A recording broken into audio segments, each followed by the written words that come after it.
Hello guys, तो JJ के मोरलो का लेटेस्ट चैप्टर आ चुका है, चैप्टर 12। और भाई क्या चैप्टर था ये। इस चैप्टर के लास्ट में जो कुछ दिखाया गया ना भाई, वो तो बिल्कुल ही अनएक्सपेक्टेड था।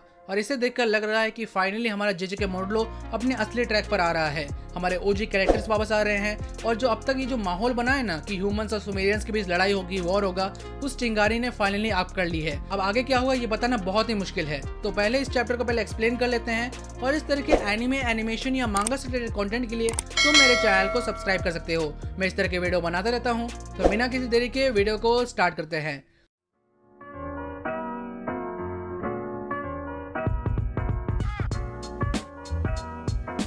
तो लास्ट चैप्टर में हमें एक क्लिफ हैंगर में छोड़ा गया था कि जो ये सुमेरियंस का एक एल्डर है, उसके थर्ड आई से आंसू निकल रहे हैं और वो बता रहा है कि जो ह्यूमंस हैं वो कैरियंस को मारते हैं। तो यहाँ चैप्टर में हम वापस आते हैं जहाँ पर हमें दिखाया जाता है कि जो उसामे और मीनू के सामने जाबुरुमा क्रॉस आए हैं और जाबुरुमा बताता है कि हमें ऐसा रिपोर्ट मिला है कि जो ह्यूमंस हैं वो उनके पूज्य क्रीचर कैरियंस को मारते हैं। तो उसामे इसको सुनकर हैरान हो जाता है और कहता है कि कैरियंस तो हमारे अर्थ में एग्जिस्ट ही नहीं करते, तो ये कैसे हो सकता है। और जो ये मैसेज है हमें लार्ज नंबर में मिला है और बहुत से सुमेरियंस ने टोक्यो में देखा भी है कि जो ह्यूमंस हैं वो कैरियंस को मार रहे हैं। और टोक्यो का नाम सुनकर उसामे हैरान हो जाता है। फिर हमें मारू, यूका और सुजुकी को दिखाया जाता है जो ये अपने एक अलग मिशन पे आए हैं और इनको काम दिया गया है शाइन्स के अंदर जो कर्स टूल या फिर कर्स आइटम है उनकी जो सील लगी है उनको चेक करना। जहाँ पर सुजुकी बताता है कि जो कर्स स्पिरिट्स हैं वो ज्यादातर टोक्यो के अंदर ही पाई जाती हैं, पर यहाँ यूका बताती है कि ऐसा जरूरी नहीं है, क्योंकि जब कलिंग गेम हुआ था तो गवर्नमेंट से एक सफेद झूठ बोला गया था कि जो कर्स स्पिरिट्स हैं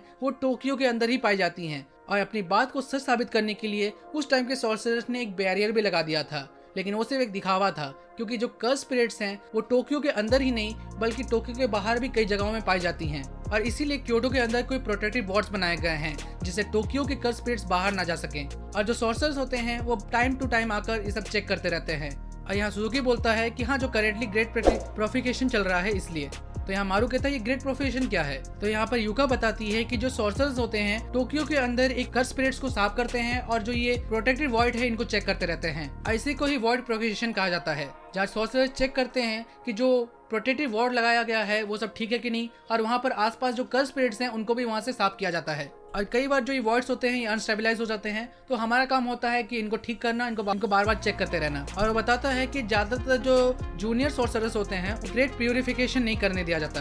तो यहाँ मारू पूछता है कि क्या सही में जो कर्स स्पिरिट्स हैं ये बहुत ताकतवर होती हैं। तो यहाँ पर यूका बताती है कि डिपेंड करता है कि वो कौन सी ग्रेड की है। फिर हमें एक नेक्स्ट पैनल दिखाया जाता है जहाँ पर हम इस जगह को देखते हैं जहाँ पर बहुत सारे कर्स स्पिरिट्स हैं और इसको रेल्म ऑफ इनह्यूमन कहा गया है। और भाई यहाँ पर बहुत सारे कर्स स्पिरिट्स हैं। तभी हम देखते हैं कि कोई एक कर्स स्पिरिट को शूट कर देता है। फिर हम यहाँ पर दो सॉर्सरर्स को देख पाते हैं जहाँ पर एक के हाथ पे तलवार और दूसरे के हाथ में बंदूक है। और इनको देखकर मेरे को माकी और उसकी बहन की याद आ गई। और इस बंदूक वाले को देखकर तो लगता भी है कि ये माकी की बहन की तरह ही अपने कर्स एनर्जी को बुलेट्स पे यूज करता होगा। बाय द वे इनके बीच एक गेम चल रहा है जहाँ पर कौन जो है ज्यादा से ज्यादा बड़े बड़े कर्स स्पिरिट्स को मार पाएगा। जो ज्यादा कर्स स्पिरिट्स को मार पाएगा उसको उतने नंबर मिलेंगे। और इनके बीच वही से बात चल रही है और ये लोग वही काम कर रहे हैं कि जो प्रोटेक्टिव वॉइड है उन सबको चेक करने का, और यहाँ पर जो कर्स स्पिरिट्स हैं उनको साफ करने का भी काम कर रहे हैं। इनके बीच वही बात चल रही है कि भाई क्या हमें साइंस से भी बहुत कुछ डिपेंड करता है, उनकी पावर भी डिपेंड करती है, हमको ये नंबर सिस्टम चेंज करना चाहिए। तो यहाँ पर तलवार वाला बोलता है कि क्या उससे भी कोई फर्क पड़ता है। तो ये बंदूक वाला बोलता है कि अपनी सीनियर की थोड़ी इज्जत कर लो। फिर लोग की नजर एक कमरे पर जाती है जिसके आसपास बहुत से हाथ बने हुए हैं। फिर वो दरवाजा खोलते हैं, तब हम एक बंदे को देख पाते हैं जो एक कर्स स्पिरिट के सामने में है।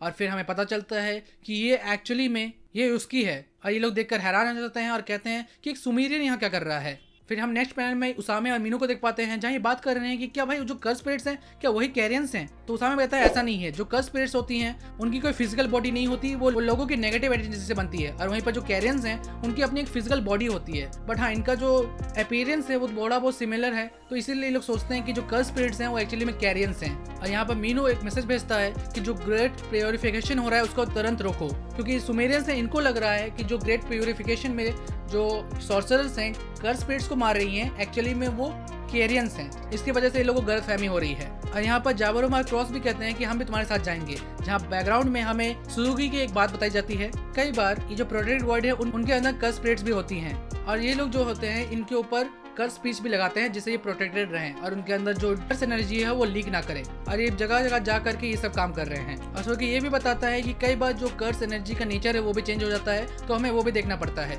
तो मारू कहता है कि ये तो बड़ा इंटरेस्टिंग है। तो यहाँ पे युगा कहती है लगता है तुम्हें इसे सुनकर मजा आ रहा है। तो यहाँ मारू कहता है नहीं नहीं ऐसा कोई बात नहीं है, ये तो हमारा वर्क है, इसमें मजे की क्या बात है। तो यहाँ सुजुकी बोलता है तुम भी तो एक सुमेरियन वॉरियर हो, तुम्हें भी तो ऐसे काम करने पड़ते होंगे। तो यहाँ मारू कहता है कि जरूरी नहीं है, क्योंकि जो सुमेरियन जन्म लेते हैं उनके जन्म के साथ ही डिसाइड कर जाता है कि वो वॉरियर है कि नहीं, और ये चीज हमारे जो पूज्य कीजिए कैरियन है वो करते हैं। तो यहाँ युगा कहती है अच्छा, मतलब यहाँ पर जब भी तुम कोई जन्म लेता है तो उनको पहले से पता चल जाता है कि क्या ये वॉरियर है कि या नहीं, मतलब यहाँ पर वॉरियर जो है वो उनको सॉर्सरर्स ही कहते हैं। मारू कहता है कि नहीं ऐसा जरूरी नहीं है, आज से 2000 साल पहले जो हमारे उनके जो पूज्य क्रीचर कैरियन थे उन्होंने ये डिसाइड किया था। तो ये सुनकर हैरान हो जाते हैं कि भाई 2000 साल। तो यहाँ मारू कहता है कि हाँ भाई वो इमोर्टल्स होते हैं, जब तक उनको कोई मारे ना तब तक वो जिंदा रहेंगे। फिर यहाँ मारू ये भी बताता है कि जो हमारे नेम्स हैं वो भी कैरियन ही हमको देते हैं, और एक्चुअली में जो मारू इसका नाम है ना वो इसका एक्चुअली नाम नहीं है, बल्कि इसका नाम तो और लंबा है। तो लोग यही सोचते रहते हैं कि भाई इसका नाम कुछ ज्यादा ही बड़ा ना हो जाए जिससे हम लोग इसको याद ही ना कर पाए। फिर हम नेक्स्ट पैनल में उसामे अमीनू के पास वापस आते हैं, जहाँ उसामे जो है अपनी कर्स स्पीच का यूज करने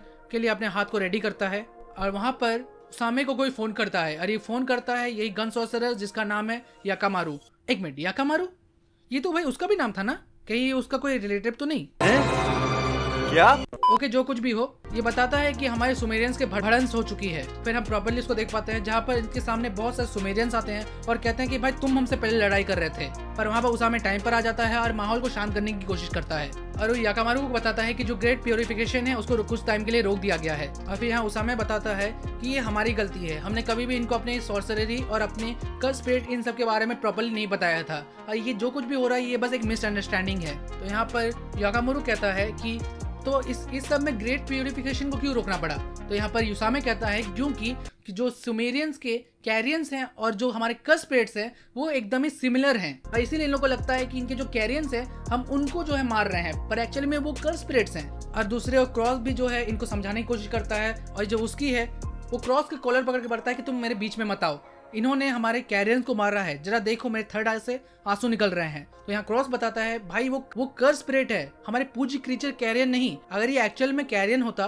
तो तुम्हारे थर्ड आई से बहुत ज्यादा ही आंसू निकलते, तुम्हारा दिमाग फटने लगता, और कुछ देर बाद वो जो कर्स स्पिरिट है वो गायब हो जाती है, और उसको देखकर ये लोग हैरान हो जाते हैं। और क्रॉस बुस्की को शांत रहने के लिए कहता है, और दूसरी ओर जावोरुमा जो है वो उसामे से माफी मांगता है कि हमारी वजह से ये सब हुआ, हम लोग बेमतलब का यहाँ इंटरफेयर किए और ना जाने हम लोगों ने ऐसा कुछ किया। और दूसरी ओर उसामे भी कहता है कि नहीं ये हमारी भी गलती है, हमें भी आप लोगों को ये सब बताना चाहिए था प्रॉपर्ली। और इन दोनों को माफी मांगते हुए देख याकामारू सोचता है कि इनको माफी मांगने की क्या जरूरत थी, गलती तो हमारी कुछ थी ही नहीं। दूसरा बुक्सी भी कहता है कि जावोरुमा कुछ ज्यादा ही सॉफ्ट नहीं हो रहे हैं, और जावोरुमा कहता है कि अब सब कुछ शांत हो गया है, अभी हम लोग को लड़ने की जरूरत नहीं है। लेकिन यहाँ पर याकामारू क्रॉस को देखता है जो पास से कुछ निकाल रहा है। फिर नेक्स्ट पेज में हम वापस से यूका, सुजुकी और मारू को देख पाते हैं जिन्होंने अपना काम कंप्लीट कर दिया है। ये लोगों को अलग अलग जगह जाना पड़ा, इसकी वजह से मारू जो है वो भी थोड़ा सा थक गया है, और यूका बताती है कि आखिरी वाला था। मारू कहता है कि चलो हम लोगों ने अपना काम कंप्लीट कर लिया, और यूका बताती है कि हाँ ये थोड़ा जरूरी भी था, इसीलिए इनको अलग थलग जगहों में रखा जाता है। और यहाँ यूका कहती है कि हम सॉर्सरर ऐसे ही काम करते हैं। तो यहाँ पर सुजुकी कहता है कि हाँ लेकिन अगर सुमेरियंस भी हमारी मदद करे तो और अच्छा रहेगा। तो यहाँ मारू समझ जाता है कि वो एक तरह से हिंट कर रहा है कि अब हम लोग साथ में मिलकर ये सब काम कर सकते हैं। तो ये लोग लास्ट में एक दूसरे को बाइक करते हैं, और मारू बताता है कि वो ये सब के बारे में वो अपने लोगों को बताएगा, पर इनको ये नहीं पता कि इनके पीछे क्या क्या चल रहा है। दूसरे ओर हम वापस से जावोरुमा और युसामे के पास आते हैं, लेकिन यहाँ पर अचानक से गन फायरिंग होती है। फिर हम देख पाते हैं कि क्रॉस को 2 गोलियां लगी हैं, और ये और किसी नहीं उसी गन सॉर्सरर याकामारू ने। क्रॉस को देखकर हम बोस्की हैरान हो जाता है, कहता है ये क्या हो गया। तो यहाँ उसामे कहता है कि तुमने ऐसे गोली कैसे चला दी। तो यहाँ पर जो गन सॉर्सरर है वो कहता है कि ये अपने पास से कोई हथियार निकाल रहा था, और यहाँ बॉक्स से चिल्लाते हुए कहता है कि मैं तुम्हें जिंदा नहीं छोड़ूंगा। और यहाँ बात बिगड़ने लगती है, उसामे भी अपने कर्स स्पीच को यूज करने के लिए रेडी हो जाता है, पर अचानक से इन लोगों को एक बहुत ही तगड़ी प्रेजेंस फील होती है, जिससे ये लोग सबको ही रुक जाते हैं, और हम देखते हैं कि वहां पर डावुरा आ चुका है, और वो कहता है कि यहाँ क्या चल रहा है। और लास्ट में लिखा आता है कि स्पेशल ग्रेड की एंट्री हो चुकी है, और यहाँ पर ये चैप्टर खत्म हो जाता है। और भाई क्या चैप्टर था ये, इस चैप्टर के लास्ट में हुआ तो वो तो बिल्कुल ही अनएक्सपेक्टेड था। अब आने वाले चैप्टर में हम क्या देख पाएंगे इसके लिए तो मैं बहुत ही ज्यादा एक्साइटेड हूँ। भाई ऐसा लग रहा है कि जंग की शुरुआत हो चुकी है, और भाई ये तो एकदम अच्छा मौका है, इसी टाइम में यूजी की एंट्री भी करवा दो। एक तरफ होगा सोमेरियंस का लीडर स्पेशल ग्रेड डाबूरा और एक तरफ रहेगा सॉर्सरर का पावरफुल डीमन गॉड यूजी।